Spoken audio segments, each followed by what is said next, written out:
একদিন এক বান্দার হক সংক্রান্ত তিনি একটা বক্তৃতা করেছেন। কি সংক্রান্ত? বান্দার হক। হক্কুল্লাহ, হক্কুল ওয়ালিদাইন, হক্কুন নাস। মানুষের কিন্তু তিনটা হক আছে। প্রথম হলো হক্কুল্লাহ, আল্লাহর হক। সেটা হলো আল্লাহর যে ইবাদত বন্দিগি যেগুলো আমরা করি, করলে সওয়াব হবে, আল্লাহ খুশি হবে, না করলে আল্লাহ অসন্তুষ্ট হবে, গুনাহ হবে। হক্কুল ওয়ালিদাইন, এটাও একটা ইবাদত।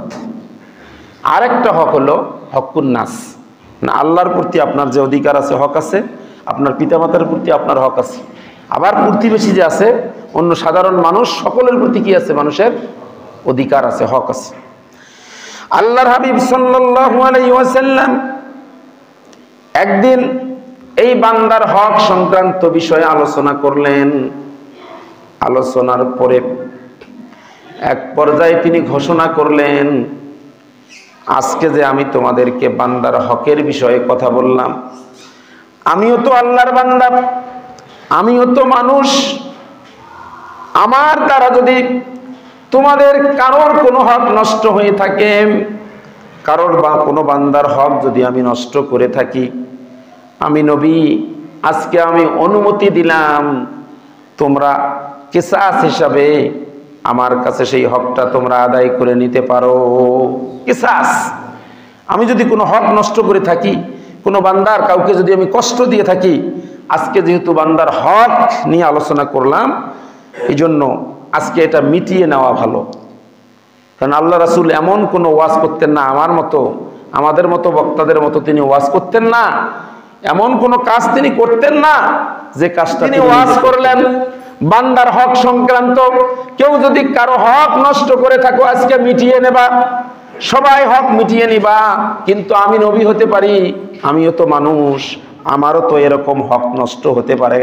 তোমরা বলো এই মাহফিলের মধ্যে এমন যদি কেউ থাকো যে কারো আমি হক নষ্ট করেছি, তাহলে আজকে সেটা মিটিয়ে নিতে চাই। সুবহানাল্লাহ বলেন। একজন হাত তুললেন। একজন কি করছে? হাত তুলছে। ইয়া রাসূলুল্লাহ, ইয়া হাবিবাল্লাহ। তো যখন হাত তুলছে সবাই বলো কি সমস্যা? ইয়া রাসূলুল্লাহ, একদিন এক জিহাদের ময়দানে যুদ্ধ করার সময়, চাবুক মারার সময় আপনি চাবুক মেরেছিলেন। ওই চাবুক মারার সময় ভুলবশত, আপনার অজ্ঞাতবশত ওই চাবুকের বাড়ি আমার পিঠের মধ্যে লেগেছিল। এক সাহাবী বলতেছেন, খুব গভীর মনোযোগ দিবেন। এক সাহাবী বলতেছে, ইয়া রাসূলুল্লাহ, যুদ্ধের ময়দানে আপনি চাবুক চালানোর সময় অসাবধানতাবশত আপনার চাবুকের বাড়ি আমার পিঠে লেগেছিল।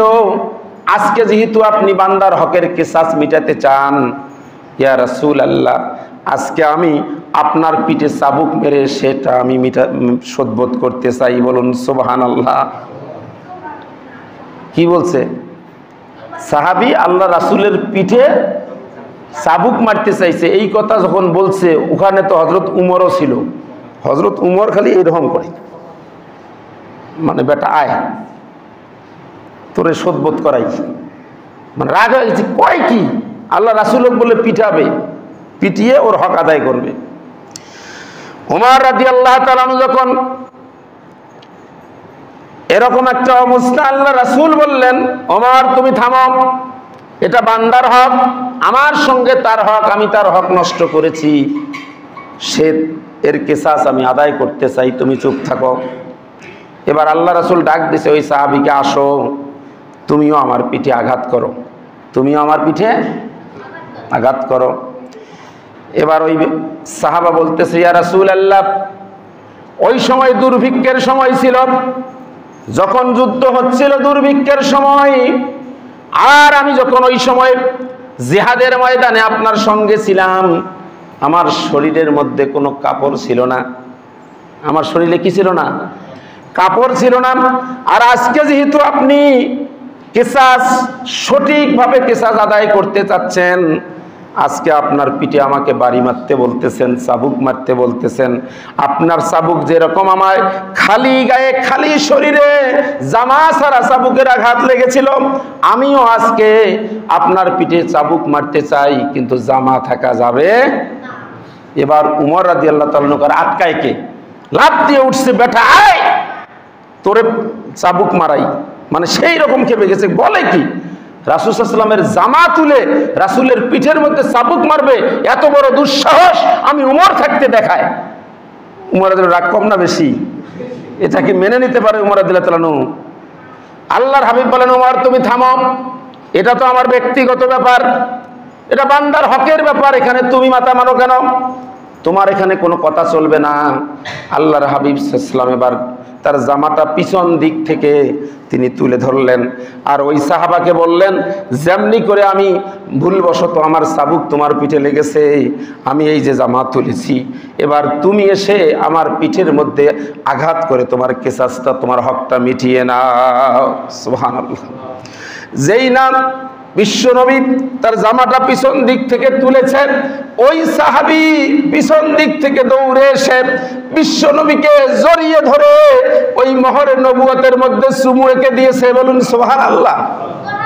ওই যে মোহরে নবুয়ত আছে, ওই নবুয়তের মধ্যে চুমু রেখে দিয়ে বলতেছে বিশ্বনবীকে জোরে ধরে, ইয়া রাসূলুল্লাহ, আমার বাবা মা, আমার ধন সম্পদ সবকিছু আপনার জন্য কোরবান, আপনি কোনোদিনও কারো হক নষ্ট করতে পারেন না।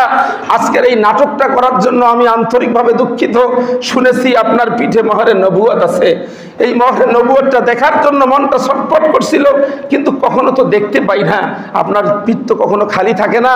আর মন চাচ্ছিল যে মোহরে নবুয়তটা যদি পেতাম দেখতে, একবার একটা চুমু এঁকে দিয়ে এই ঠোঁট দুইটাকে মোহরে নবুয়তে লাগিয়ে এই ঠোঁট দুইটাকে জাহান্নাম থেকে পরিত্রাণ করাতাম। ইয়া রাসূলুল্লাহ, এরকম সুযোগ যেহেতু হয় না, আর আজকে যেহেতু আপনি একটু সুযোগ করে দিলেন, এই সুযোগে এই নাটকটা আমি করেছি, এজন্য আমাকে আপনি মাফ করে দিবেন। সুবহানাল্লাহ, সুবহানাল্লাহ। তো এই যে সাহাবীদের ভালোবাসা আল্লাহ রাসূলের প্রতি, তাহলে আমরা বুঝলাম আল্লাহ রাসূলের পিঠে কি ছিল? একটা মোহরে নবুয়ত ছিল, ওটা নবুয়তের সিল মোহর। ইনশাআল্লাহ বাকি আলোচনা ইনশাআল্লাহ আমরা আগামী জুমায় আমরা করব।